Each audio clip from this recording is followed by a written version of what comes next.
You know that feeling when you get back from a trip?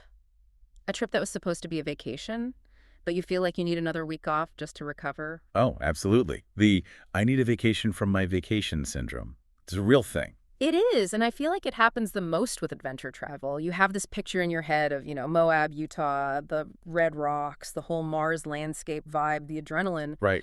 But the reality can be sand in your teeth, a sore back from a sleeping pad, and eating another dehydrated meal out of a bag. It's that classic tension, isn't it? Yeah. It's between the rugged experience we think we want and the actual, physical recovery our bodies need, Exactly. We want the adventure, but maybe not all the suffering that sometimes comes with it. which is what makes today's deep dive so interesting. Yeah. We've got this whole stack of documents here, all about the Gonzo Inn in Moab. And the mission today isn't just to, review a hotel. We're using these sources, Yeah. and they cover everything from amenity lists and loyalty programs to really specific partnership deals to try and solve what I'm calling the Basecamp Paradox. The Basecamp Paradox. I like it. How do you stay right in the middle of the adventure without completely destroying yourself in the process? It's a fascinating case study in how a place positions itself. Yeah. Because looking through these Gonzo Inn and owner about sources, it's clear they're not trying to be some generic luxury resort. No, and they're definitely not a roadside motel either. They're trying to carve out this third lane. The owner, Hussein Deniz, actually has a quote in the text. Oh, yeah. What's that? He says, "Every stay is a journey," which I have to admit on the surface sounds a little bit like marketing fluff. bit, yeah. But then you dig into the about breakdown, and they describe the aesthetic as desert chic. They mention eclectic Southwest influences and retro flair. Retro flair. Okay, so what are we talking? Shag carpets? Lava lamps? No, thankfully not that retro. Think more. Vibrant colors, some industrial touches. It's more about personality than just being a beige box. Got it. But the structure is actually more important than the paint color. The documents really lean into this condominium-style setup for their 43 rooms. Okay, let's pause on condo style for a second, because in a lot of places, that's just code for, no housekeeping or you have to take out your own trash. Right. So why does that matter for a trip to Moab? In this context, it's really about autonomy. The source material is specific. These rooms have kitchenettes with wet bars, microwaves, refrigerators, and Keurig coffee makers. See the refrigerator. That is the key piece of equipment right there. How so? Well, if you're hiking arches all day, you need to freeze your water bottles the night before. You need a place to store sandwiches. You just can't do that in a standard hotel minibar that's, packed with $10 cans of soda. That's the logic. It totally shifts the dynamic from just being a guest to feeling more like a temporary resident. You aren't tied to restaurant hours for every single meal. And layout includes private patios or balconies with red cliff views. So even when you're resting, you're not just staring at a wall. You're still visually connected to the place. You mentioned arches. Let's ground ourselves in the geography for a minute. The destination source maps it all out. Okay, so we're one block off Main Street in Moab. You can walk to dinner, which is great. That is a huge plus. But for the big parks, the so-called Mighty Five, you're 5 miles from the entrance to Arches.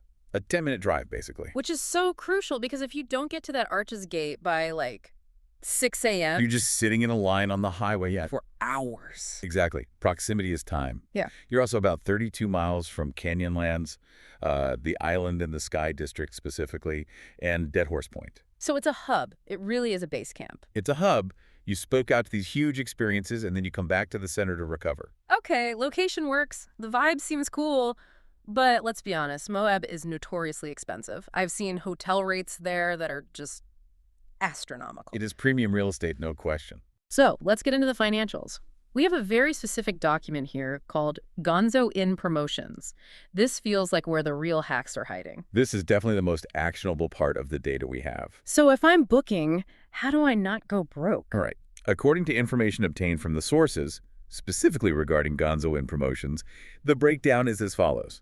And first up, they really target service members. Okay. There's an offer called Proudly Serving Our Nation. That's 20% off for American veterans and active military. Wow, 20% that's a serious discount.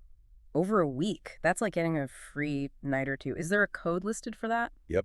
The code is Proudly Serve 20. Got it. Okay, what about first responders? They have a frontline workers tier, so that's police, firefighters, EMTs. They get 10% off. The code for that one is Frontlines 10. It's nice to see that recognition. So what if I'm just a regular civilian planning a trip?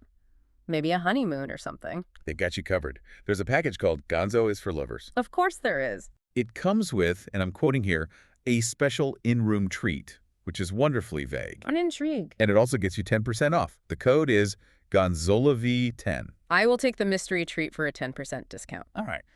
All right, what about the planners? I'm the person who books things 6 months out. Then you're looking for the early bird deal. Book 6 months in advance for a stay of 3 nights or more. You get 10% off. That code is earlybird10. Okay.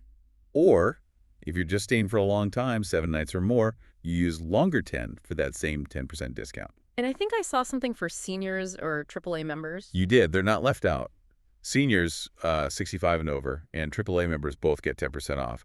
The codes are SendSave10 and AAA10, respectively. That is a ton of codes, but here's the million-dollar question. Can I stack them? Can I be like a senior veteran on a long anniversary trip and just stay for free? No. The fine print in the source is very explicit. These discounts cannot be combined. Oh, okay. You have to do the math and figure out which one gives you the biggest savings for your particular stay. Fair enough. Don't game the system. But there is another layer here, right? We saw something called the Gonzo Club. Yes, that's their loyalty program. And what jumped out at me immediately is the friction, or actually the lack of it. What do you mean by that? Well, think about most hotel loyalty programs. You have to sign up, give them your email, create a password, download an app. And get spammed for the rest of your life. Exactly. The Gonzo Club source says membership is automatic. It starts right after your first stay. No admin work. Oh, I love that. So they just track you. They track your nights. It's this tiered system. Everyone starts at bronze right after that first visit, which locks in a 5% discount on all future stays. So you're immediately incentivized to come back. Correct. Then, after you've stayed a total of 15 nights, you hit silver. That bumps you up to 10% off. 15 nights is pretty substantial, but if you do a week-long trip every year, you'd hit that in, what, 3 years? Exactly. Then comes gold, which is at 40 nights. That gives you 15% off. 40 nights. Okay. And this is where the extra perks kick in. Gold members get discounted pet fees. It's $30 robes on request and late checkouts. The late checkout. That's the real prize. At 12 o'clock. If you do a big sunrise hike, you want to come back and take a nap before you hit the road. You don't want to be rushing to pack at 10 a.m. That's real value. And then there's platinum. What does it take to get to platinum? I'm almost afraid to ask. 100 nights. 100. 100 nights in one hotel. That's not a traveler, that's a part-time resident. It implies a certain lifestyle, doesn't it? If you hit that, you get 20% off everything. But there are rules. Past stays don't count retroactively, and group rates don't count. You have to earn it. That is some serious commitment. But for a place like Moab, it almost makes sense. People don't just go once, they get obsessed. They do. And if you're obsessed, you're probably bringing gear. And this is where the amenities source shows how different this place is. They have a whole section on cyclist focus. I saw that. As a mountain biker, this is where most hotels just completely fail. They tell you to lock your $5,000 bike to a rack in the parking lot. And you just stare out the window all night worried about it. Exactly. Not here. They list secure bicycle storage. But more importantly, a bike kitchen with tools and a wash station. The wash station is the critical part. Oh, yeah. Why is that for the non-bikers listening? Because that Moab red dust, it's not just dirt. It is basically fine grit sandpaper. If you let that sit on your chain and your gears, it just eats your drivetrain.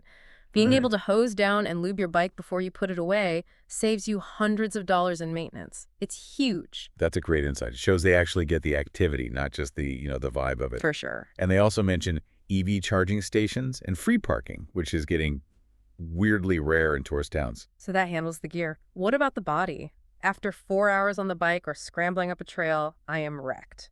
This brings us right back to the recovery piece of your Basecamp Paradox. They have a heated saltwater pool open March through November and a year-round hot tub. Salt water is another one of those key details. Right. Chlorine just dries out your skin, which is already getting hammered by the desert sun. Salt water is way gentler. They also have something called the backyard, which is a private creekside lawn and an outdoor lounge with a fire pit. It's designed for that post-adventure social hour. Okay, let's talk about the rooms themselves. The rooms and suites document seems to break it down by who's traveling. If I'm just going solo, what's my option? You'd probably look at the Standard King. Simple, effective. If you're with a family or a group, the standard suites sleep up to 4. And here's a detail that caught my eye. They use queen memory foam sofa sleepers. Wait, memory foam. On a pull-out couch. That is what the source explicitly says. That is a game changer. Usually a sofa bed is just a metal bar that stabs you in the back all night long. It fits the whole recovery theme, right? Right. A bad mattress would break the promise of the place. Totally. If you want to upgrade, there are Creekside suites with fireplaces, or the Rim Vista suites.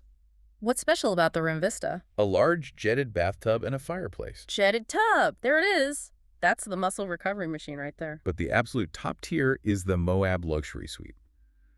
2 bedrooms, panoramic views. It's huge. But there's a big gotcha in the fine print about pets. Right, I saw that. The hotel is generally pet-friendly, isn't it? It is, yes. Except for that one suite. The Moab luxury suite is the only room that is not pet-friendly. That's a critical piece of information. Imagine booking the penthouse for a big splurge. You show up with your dog. And you're scrambling to find a kennel. Yeah. Yeah, you have to read the fine print. Okay, so the hotel itself is a base camp, but the documents also show that it acts as a kind of concierge through its adventure partners. This is the We Know a Guy section of the deep dive. Which is great because finding a good, reliable outfitter can be a total crapshoot. So basically, they have partnerships. If you book through the Gonzo Concierge, or even just mention them, you get 10% off these places. Who are the partners? For off-roading, it's Canyonlands Jeep Adventures. For a broader mix, like rafting, climbing, hot air balloons, they partner with the Moab Adventure Center, or MAC. The source notes that MAC was awarded Best of State for 10 years running. That's a strong signal. When you're talking about whitewater rafting, you don't want the discount operator who cuts corners. Absolutely not. For water tours, they list Canyonlands by day and night, but there's a restriction in the text here. That discount is only for July and August. Interesting. Hottest time of the year. Being on the water is probably the only sane place to be. And for the real high rollers, Moab Healy X offers 10% off helicopter tours. Seeing arches from the air?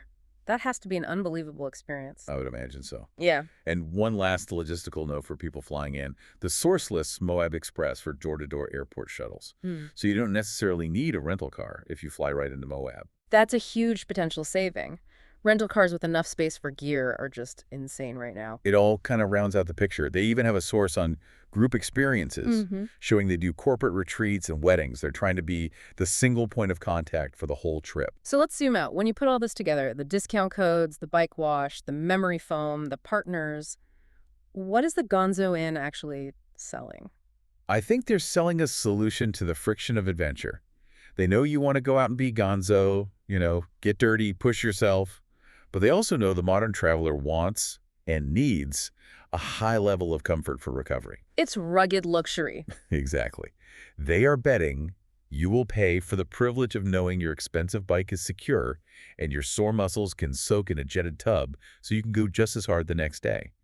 They aren't selling a room, they're selling the ability to recover efficiently. And that loyalty program, that 100-night platinum tier, just keeps sticking with me. That's a provocative number, isn't it? Yeah, it really is. It makes me think about how we travel now. We spend so much time trying to collect new destinations, just ticking them off a list. But looking at this, it makes you wonder.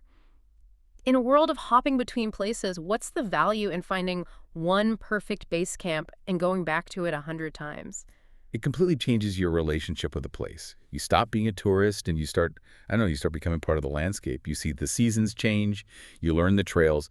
It's a depth you just can't get by bouncing around. Something to think about. Thanks for diving in with us. As always, check that fine print and we'll catch you on the next one.